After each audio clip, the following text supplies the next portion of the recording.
So in the next 9 minutes and 57 seconds or so, I'm going to be giving you an overview about how we see the emerging world and why it matters to Canada. And in some ways, the phrase emerging world is no longer relevant because many of these countries are fully emergent. They have become enormous powerhouses in many industries and many sectors. If you think back about what's been going on in the economy, we tend to, as economists, talk in cyclical terms, recession, recovery, expansion, and the like, and tend to miss some of the profound structural shifts that are occurring globally. And that's really the subject today. If you went back 10 years and looked at the G7 economies, they would account for about 2/3 of the global economy. They now account for less than half. Within the next 5 to 6 years or so, the U.S. will no longer be the largest economy in the world for the first time in my life.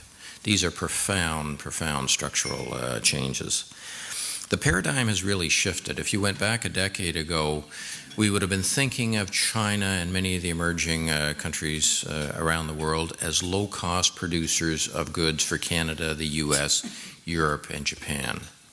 Now we see them as the markets, as opposed to the producers for our market.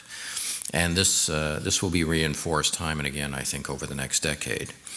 And the question is why or how has this shifted? Because a decade ago, population balance was still very much in the emerging world's favor. China, 1.2 billion people. India, similar amount. If you take China and India out of Asia, you've got more people left over than is either in China or India individually. If you look at Mexico and Latin America, nearly 500 million people. So the population base was there. What was really missing was economic size. And what has given economic size is a growth differential, which has been going on for a very long period of time. Looking ahead, Canada and the U.S. will probably be locked in a 2 to 2.5% growth channel over the next 5 years. Some years we will do better, some years we will do worse. Europe is now struggling to get out of recession, and growth rates are going to have a speed limit of well under 1.5%. And with very unfavorable demographics, with Japan's population beginning to decline substantially, 1% may be a good year in that economy by the end of the decade. Compare that to China, which is having a bad year. It may not make 8% growth. Or if you look throughout the BRIC economies, growth rates that tend to be slower than some people had anticipated. But they are, as Alberta has said, a multiple of what we are going to see in the developed world this year, next year, and for the foreseeable future. You should remember that China's average growth rate over the last quarter of a century was 10%. We may be moving down to 7%, but compared to something like 2 to 2.5% in Canada and the U.S., the difference is very significant in terms of where we end up. The economic size now matters. And I'll give you an example in 3 sectors, or actually 4 sectors, about what this means. Commodities, it's a bit of a no-brainer. So whether you're looking at nickel, copper, zinc, iron ore, coal, oil, potash, many agricultural commodities, the emerging world is going to account for all of the net new demand we're going to see over the next decade. It is going to be the driver of price and volume. So for your negative on growth in the emerging world, you're negative on commodities.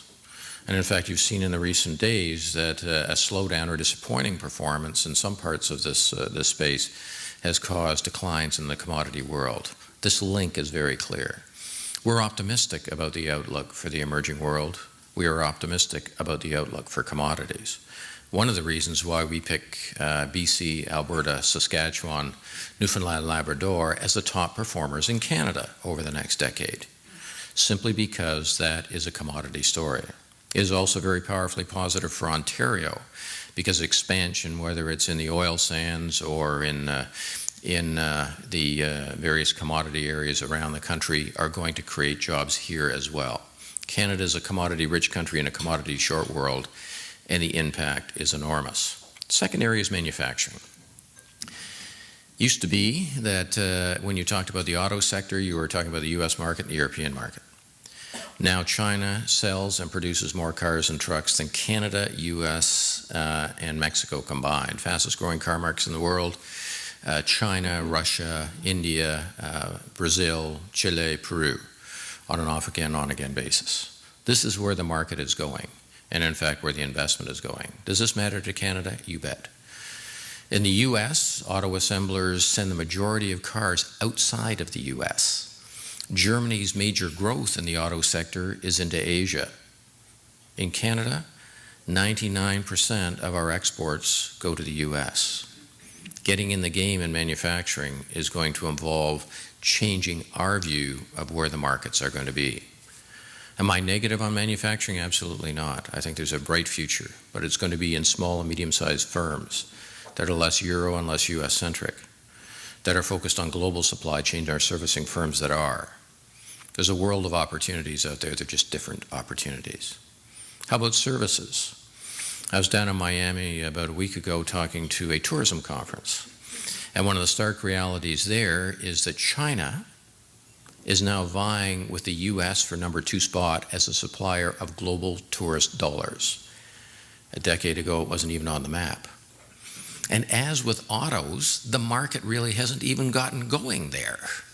I mean, there are less than 60 cars per 1,000 population in China. There are 800 cars per 1,000 population in the US. There's only so many cars you can put in a driveway. Already the largest market, already the second largest market in tourism.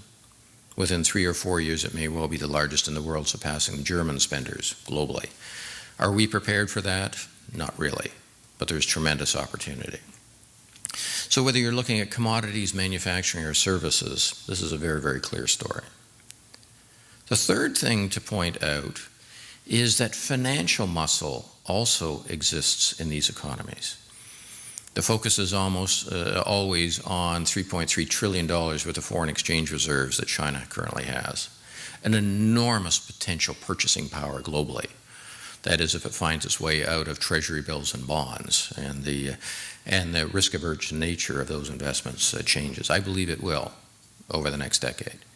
But let's not forget that Russia has nearly $500 billion worth of foreign exchange reserves, and combined Mexico and Brazil have about $500 billion worth of foreign exchange reserves. The real purchasing power, the real financial muscle is in the Middle East and in the emerging world. And it's going to change the realities of ownership and investment. It's not so much that Brazil or various other countries in the emerging world need Canadian investment or US investment. They are powerhouses of their own in many sectors. So what is the opportunity here? Well, if we exploit the new opportunities, develop strategies that are poised towards them as opposed to focusing on the good old days when we could rely on the US market, I think the outlook for Canada is absolutely excellent. But if we stick focused on the US market and use strategies that worked a decade ago, not exploring these new opportunities, then Canada is going to miss out in terms of growth and opportunity. Right now, the world economy sees us as very special, having gone through the recession in a way that many countries haven't. But to grow prosperity, to sustain it over time, these are the markets of our future. Thank you very much.